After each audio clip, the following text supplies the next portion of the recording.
Hello Mark, I'm Julia. Today I'm a freshman. I'm number 18. Today I want to give a speech. The speaker is Meaghan Ramsey, and the title is Why Thinking You're Ugly is Bad for You. This is my niece Stella. She just turned 1 and started to walk, and she's walking in that really cool way that 1-year-olds do, a kind of teetering, my body's moving too fast for my legs kind of way. It is absolutely gorgeous, and one of her favorite things to do at the moment is to stare at herself in the mirror. She absolutely loves her reflection. She giggles and squeals and gives herself these big wet kisses. It's beautiful. Apparently, all of her friends do this, and my mom tells me that I used to do this, and it's got me thinking, when did I stop doing this? When is it suddenly not okay to love the way that we look? Because apparently we don't. 10,000 people every month Google, am I ugly? This is Faye. Faye is 13 and she lives in Denver. And like any teenager, she just wants to be liked and to fit in. It's Sunday night. She's getting ready for the week ahead at school, and she's slightly dreading it, and she's a bit confused because despite her mom telling her all the time that she's beautiful, every day at school, someone tells her that she's ugly. Because of the difference between what her mom tells her and what her friends at school or her peers at school are telling her, she doesn't know who to believe.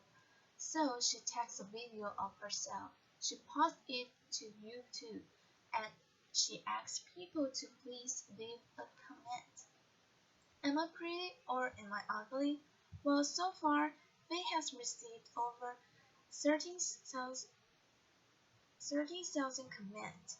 Some of them are so nasty they don't bear thinking about. This is an average, healthy-looking teenage girl receiving this feedback at one of the most emotionally vulnerable times in her life. Thousands of people are posting videos like this, mostly teenage girls reaching out in this way. But what's leading them to do this? Well, today's teenagers are rarely alone.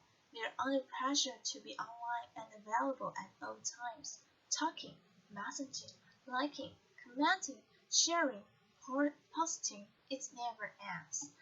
Never before have we been so connected, so continuously, so instantaneously, so young. And as one mom told me, it's like there's a party in their bedroom every night. There's simply no privacy, and the social pressures that go along with it are relentless. This always-on environment is training our kids to value themselves based on the number of likes they get and the types of comments they receive. There is no separation between online and offline life. What's real or what isn't is really hard to tell the difference between,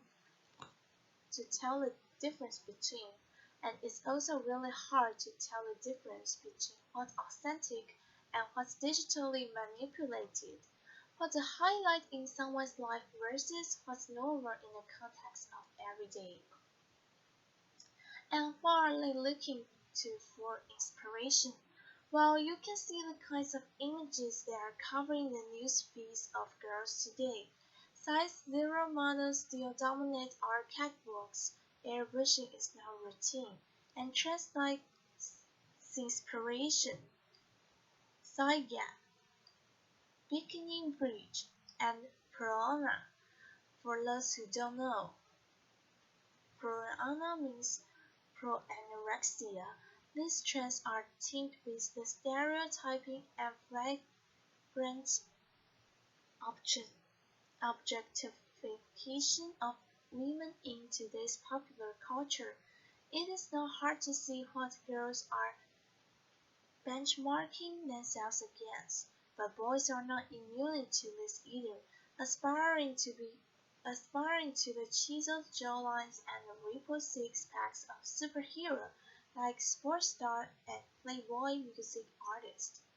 But what's the problem with all of this? Well, surely we want our kids to grow up as healthy, well-balanced individuals. But in an image-based culture, we are training our kids to spend more time and mental effort on their appearance at the expense of all of the other aspects of their identities. So things like their relationships, the development of their physical abilities, and their studies and so on begin to suffer. 6 out of 10 girls are not choosing not to do something because they don't think they look good enough. These are not tribal activities. These are fundamental activities to do their development as humans and as contributors to society and to the workforce. 31%, nearly 1 in 3 teenagers, are withdrawing from classroom debate. They're failing to engage in classroom debate because they don't want to draw attention to the way that they look. 1 in 5 are not showing up to class at all on days when they don't feel good about it. And when it comes to exams, if you don't think you look good enough, specifically if you don't think you are thin enough, you will score a lower grade point average than your peers who are not concerned with this. And this is consistent across Finland, the US, and China. It's true regardless of how much you actually weigh. So to be super clear, we're talking about the way you think you look, not how you actually look. Low body confidence is undermining academic achievement. But it's also damaging health. Teenagers with low body confidence do less physical activity, eat less fruits and vegetables, partake in more unhealthy weight control practices that can lead to eating disorders. They have lower self-esteem, they are more easily influenced by people around them, and they are at great risk of depression. And we think it's for all of these reasons that they take more risks with things like alcohol and drug use, crash dieting, cosmetic surgery, unprotected, earlier sex, and self-harm. The pursuit of the perfect body is putting pressure on our healthcare system and costing our government billions of dollars every year. And we don't grow out of it. Women who think they're overweight again, regardless of whether they are or are not, have higher rates of absenteeism. 17% of women would not show up to a job interview on a day when they weren't feeling confident about the way that they look. Have a think about what this is doing to our economy. If we could overcome this, what that opportunity looks like.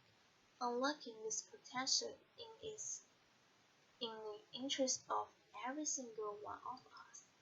But how do we do that? Well, talking on its own only gets you so far. It's not enough by itself. If you actually want to make a difference, you have to do something. And we've learned there were 3 key ways. The first is we have to educate for body confidence. We have to help our teenagers develop strategies to overcome image-related pressures and build their self-esteem. Now, the good news is that there are many programs out there available to do this. The bad news is that most of them don't work. I was shocked to learn that many well-meaning programs are inadvertently actually making the situation worse. So we need to make damn sure that the programs that our kids are receiving are not only having a positive impact, but having a lasting impact as well. And the research shows that the best programs address 6 key areas. The first is the influence of family, friends, and relationship. The second is media and celebrity culture. Learn how to handle teasing and bullying, the way that we compete and compare with one another based on looks. Talking about appearance, some people call this body talk or fat talk. And finally, the foundations of respecting and looking after yourself. These Six things are crucial starting point for anyone serious about delivering body confidence education that works. And education is critical, but tackling this problem is going to require each and every one of us to step up and be better role models for the women and girls in our own lives, challenging the status quo of how women are seen and talked about in our own circles. It is not okay that we judge the contribution of our politicians by their haircuts or the size of their breasts, or to infer that the determination of the sex of the Olympian is down to her not being a looker. We need to start judging people by what they do, not what they look like. We can all start by taking responsibility for the types of pictures and comments that we post on our own social networks. We can compliment people based on their effort and their action and not on their appearance. And let me ask you, when was the last time that you kissed the mirror? Ultimately, we need to work together as communities, as government, and as businesses to really change this culture of ours so that our kids grow up valuing their whole selves, valuing individuality, diversity, inclusion. We need to put the people that are making a real difference on our pedestals, making a difference in the real world, giving them an airtime because only then will we create a different world.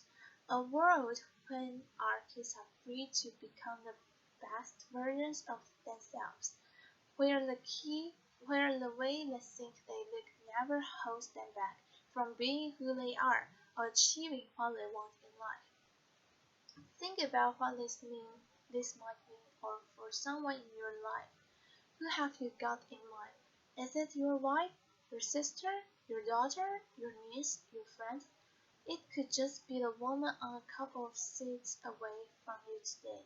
What would it mean for her if she were freed from that voice of her inner critic, nagging her to have longer legs, thinner thighs, smaller stomach, shorter feet? What could it mean for her if we overcame this and unlocked her potential in that way? Right now, our culture's obsession with image is holding us all back. But let's show our kids the truth. Let's show them that the way you look is just one part of your identity and the truth is we love them for who they are and what they do and how they make us feel. Let's build self-esteem into our schools' curriculums. Let's each and every one of us change the way we talk and compare ourselves to other people. And let's work together as communities, from grassroots to government, so that the happy little 1-year-olds of today become the confident change makers of tomorrow. Let's do this. A pause.